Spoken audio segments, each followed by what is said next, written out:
If you or someone you know has diabetes, you may have built up an extra supply of test strips and lancets. That's where we come in. We'll buy the supplies that you don't need and resell them to those in need to prevent waste. Help us make diabetes management more affordable. Visit us at teststripswithaz.com.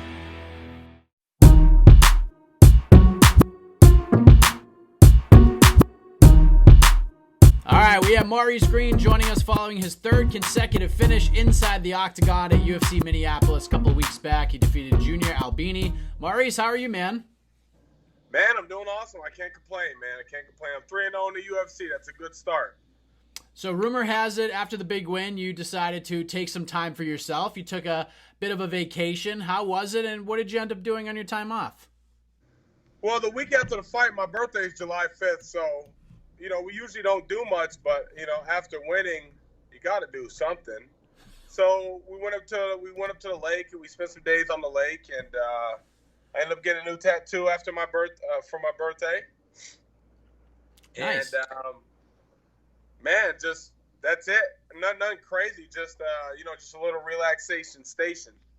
What kind of tattoo did you get? Anything meaningful? Anything cool? I got a pig over my knee. That like a hog, and it says bacon underneath. For real. Is there any significance behind said tattoo there? Yeah, so my fiance is gonna get the same pig in color. It's gonna say pork and beans because I bring home the bacon and she takes care of the pork and beans. That is the best thing I've ever heard in my entire life. Right? See? Wow, I love that. I was like, why would you tattoo a pig on you like that? Well, everybody has their own meaning for tattoos. It was a local artist in Breckenridge, and when I was up training, they came to visit for a week, and me and my fiance had a night in Breckenridge, Colorado, and I bought this hat with this pig on it, and I liked it so much that I got a tattoo. That's outstanding. What a great story that is. Let's talk about your big win a couple of weeks back. You get to perform. You pick up a really impressive win in front of your home fans in Minnesota. And fighters can oftentimes thrive in a situation like that, fighting at home in front of friends and family. Others, it throws them off for some reason. You seemed really collected in the moment.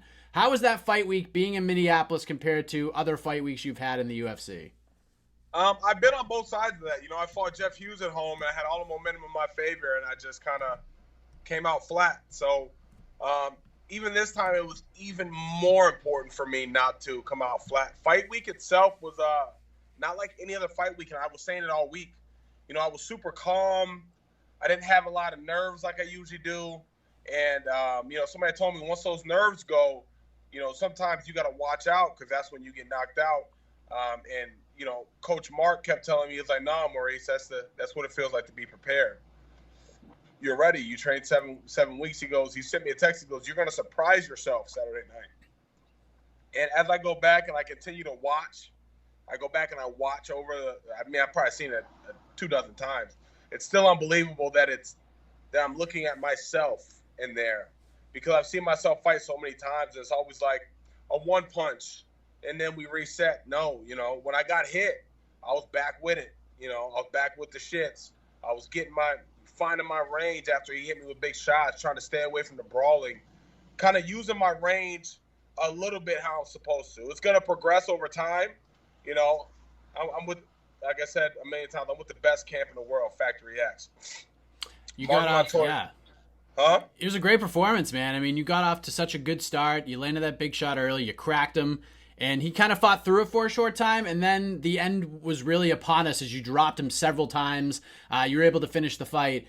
You know, working with a team like Factory X, you have to learn patience. You have to learn strategy and game plan. You don't want to overshoot and get a little too crazy. And Albini is still a pretty dangerous guy despite kind of the setbacks he's had as of late. But at what point in that fight did you realize, like, you had him in big trouble? It's just a matter of staying patient and picking the right shot, but the end is pretty much near.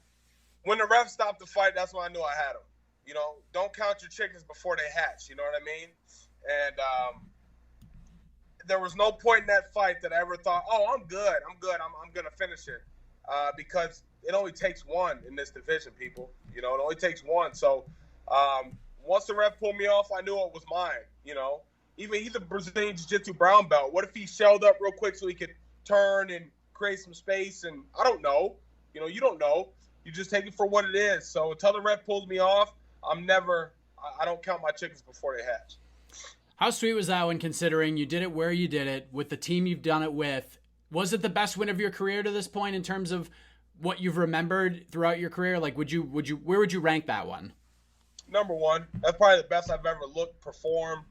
You know, I was composed. I felt good. Yeah. I mean, I don't know. I'm gonna stay on this track. I don't know who stops me. You know, obviously somebody could stop you, right? But we don't all do this saying, well, I may lose. No, fuck that. I'm going to be a world champ. I don't know who stops me. The only person who stops me is this person right here, me. After the fight, you called out Andrei Arlovski. And a lot of people on Twitter gave you crap about that. Not because of the name, but because he had a fight booked already. But I'm going to defend you a little bit here, Maurice, because it's not like his fight with Ben Rothwell is booked in November. It's next weekend. It's less than a month after your win over Junior Albini. Time frame-wise, it lines up pretty good. It's not out of the realm of possibility that this fight could be booked. So were you seeing that chatter from people, in essence, calling out your call-out? No, think about it this way. The guy's in shape. He goes out, he puts on a performance, and he comes out unhurt. You know, we can fight in September, you know. And it comes from a pretty humble place. You just got to beat legends, man. Like, you can't expect to make it to the top if you don't beat a couple legends, you know. You got to be smart with how you pick them and when you pick them. Everything's about timing in this game, and I think it'd be a good matchup, you know. From a super respectful and humble place, you know, I would like to mix it up with him, you know. So the ball's in the UFC's court. You know, I don't want to waste no time on the mic saying, no, I'll let the UFC pick. No, if I can call my shots and they give me what I want, you know, that's your best bet. You know, I talked to my coaches. You know, we had this conversation with who. There was a bunch of names on the table. You know, me, I'll fight any fucking body. I don't care. I really don't. Like, I'll fight Taito Ivasa. I'll fight Lagoy Ivanov. I'll fight even going down. I don't really care. But I am 3-0, and I do think I have something to show. And I'm 32 years young. No, 33 years young. And, before I get up there, you know, I want to start putting myself in the place with these guys who have been here for years. I don't got all the mileage on my body right now. I'm good, baby. I'm healthy. So if I got to get my knee looked at, but besides that, I'm healthy. So if Rothwell beats him next week, I mean, that's 4 losses in a row for Andre, and Rothwell actually has more fights on his resume than Andre does. We'll sort of tap into that veteran category. Is that? I mean, obviously you don't care. Make it happen, bro. Then they book Ben. It doesn't matter. It doesn't matter. You know, it doesn't matter. You got to put yourself in front of that fire and see if you can walk through it. Right? Everybody says I'm a warrior. Well, until you're in those warrior moments, you do not know how your body's gonna react. Right? The good thing for me is when Juan dropped me on the show, he dropped me with I thought he dropped me with an overhand. I didn't even know I got hit with a left.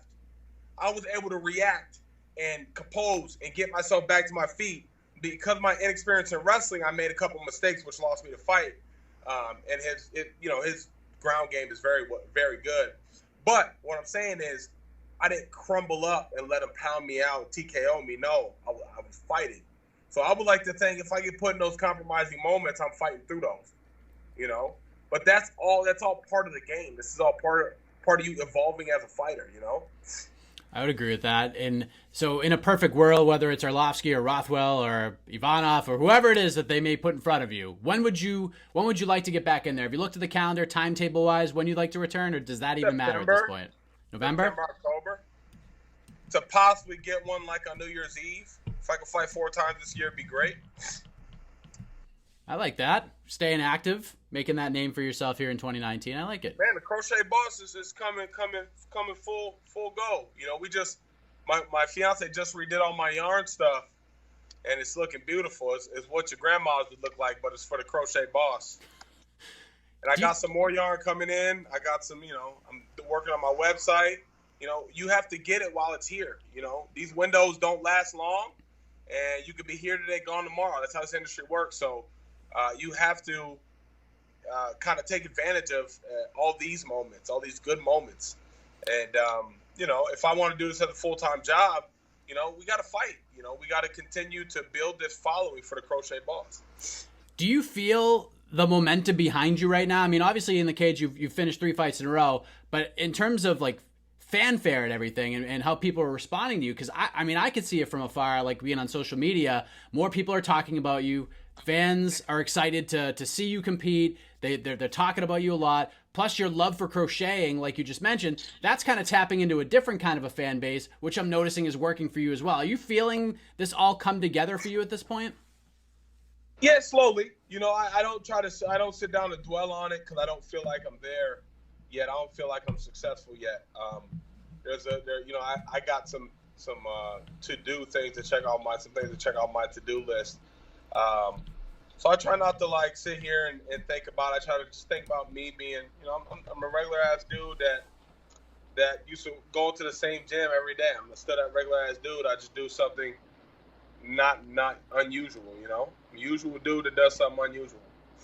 I like it, man. Maurice Greene joining us on the program, coming off his first round finish of Junior Albini at UFC Minneapolis a couple weeks ago. Maurice, thank you as always. These interviews just continue to get better and better. I really enjoy talking to you. I got really excited when your name got brought to my attention. Before we let you go, let the folks know where to find and follow you on the web, social media, shout outs, anything else you want to get off your chest, man. Where to get all the crochet stuff. The floor is yours.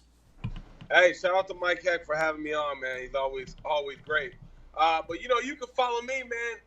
The Crochet Boss, that's spelled crochet, TheCrochetBoss on Instagram and Twitter.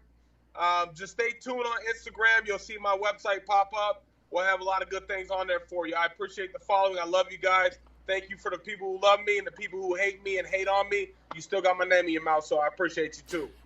Thank you, Maurice. Congratulations on the win. We'll talk soon. Appreciate it, Mike. You take it easy.